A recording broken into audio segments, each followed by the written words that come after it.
일단 좋지 않은 자세가 너무 많아서, 네, 그냥 좋지 않은 자세가 너무 많아서 만약에 제가 저라면 제가 이렇게 탔다고 하면 옛날에 내가 혹시 이렇게 탔는데 선생님한테 탔다 이러면 저라면 과감하게 아예 큰 보드로 넘어가서 자세를 만들고 오는 것도 나쁘지 않을 것 같아요. 당연히 큰 보드로 간다는 얘기는 즉 덕다이브는 어렵다는 얘기예요. 다시 배워야 되지 않나 서핑을 그렇게 생각하고 있습니다. 왜냐면 영상 리뷰를 보면 이렇게 가득히 좋지 않은데 사실 틀린 말씀이 하나도 없어서 물론 이제 제 마음은 조금 마음 아팠습니다. 왜냐면 지난 1년 동안 지난번 영상에서 사장님의 피드백을 받은 이후 꾸따리 프로 향했습니다.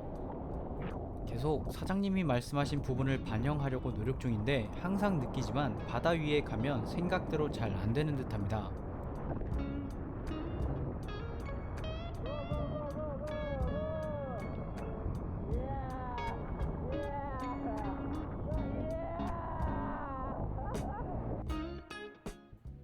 다음날은 꾸따 비치에서 서핑을 했는데요.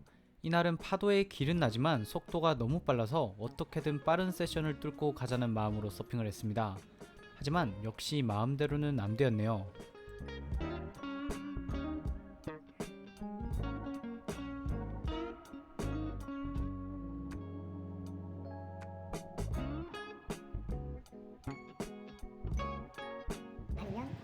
그리고 언제나 그렇듯 서핑 내용에 대해 리뷰를 진행합니다.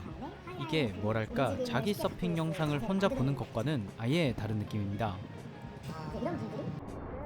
다음 날에는 다시 꾸따리프에서 서핑을 했습니다. 꾸따리프는 제가 발리에서 처음 서핑을 했던 곳이라 정말 기억에 오래 남을 것 같네요.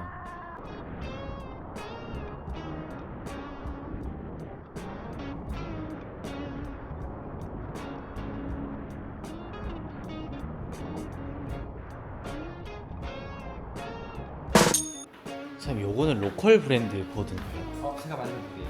만드신 보드예요? 제가 한 땀 한 땀 소중하게 만들었다. 좀 특이한 것 같습니다. 이 보드는 노즈 쪽에 볼륨을 조금 있는 보드로 생각해요. 노즈 쪽에 살짝 볼륨을 넣어서 패드를 편안하게 할 수 있고 보드 파도를 일찍 잡을 수 있게 만들고 노즈 쪽에 볼륨이 커지니까 단점이 스윙 웨이트가 늘어나서 회전이라는 부분이 좀 쉽지 않고 뒤에는 전반적으로 라운테일을 만들어서 노즈 쪽에 볼륨 들어가서 움직임을 조금 커버해준다고 그런 느낌.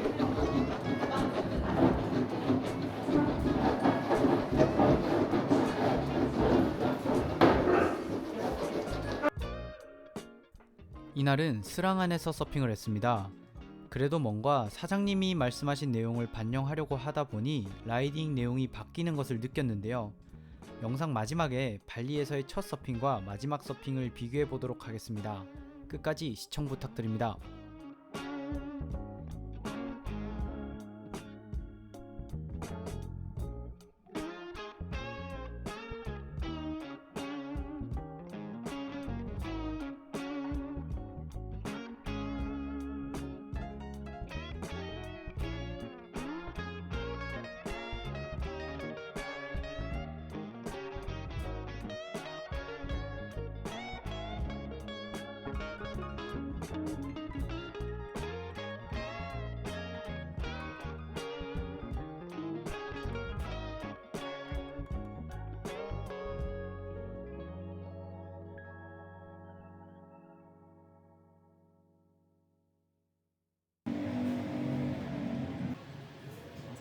그래서 고민을 했는데 이제 영상을 마무리하고자 합니다.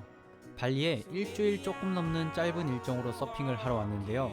이번에는 카메라 감독님 없이 저 혼자 가게 되어 영상을 생각보다 많이 못 찍은 듯 합니다. 해서 이번 발리에서 생긴 일 시리즈는 에피소드 2편을 마지막으로 끝을 내보려고 하는데요.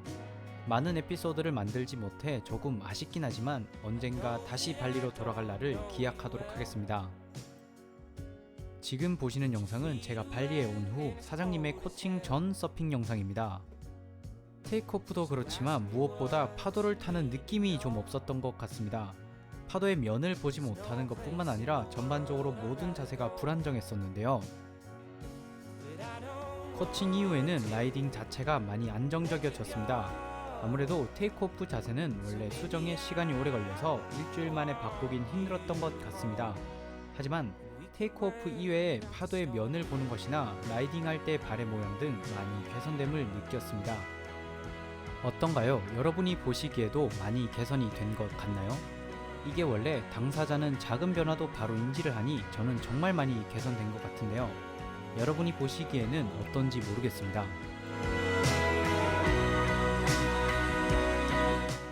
이번 발리 시리즈는 에피소드가 2개밖에 없어서 저 역시도 너무 아쉬운데요. 하지만 제가 경험했던 어떤 서핑보다 많은 배움이 있었던 트립이었던 것 같습니다. 저뿐만 아니라 서퍼라면 누구나 자신의 서핑에 대해 많은 고민을 할 것 같은데요. 여러분은 어떤 고민을 하셨었나요? 제 작은 바람 중 하나는 제가 하는 많은 고민들을 영상으로 담고 그 영상이 저와 같은 고민을 하는 분들께 작게나마 도움이 되었으면 합니다. 사실 진짜 도움이 될지는 잘 모르겠지만 뭐 어쨌든 제게는 꿈과 같던 발리 시리즈를 이렇게 마무리하도록 하겠습니다. 벌써 다음엔 어떤 서핑을 할지 기대가 되네요. 저는 다음에 다른 영상으로 돌아오도록 하겠습니다. 시청해주셔서 감사합니다.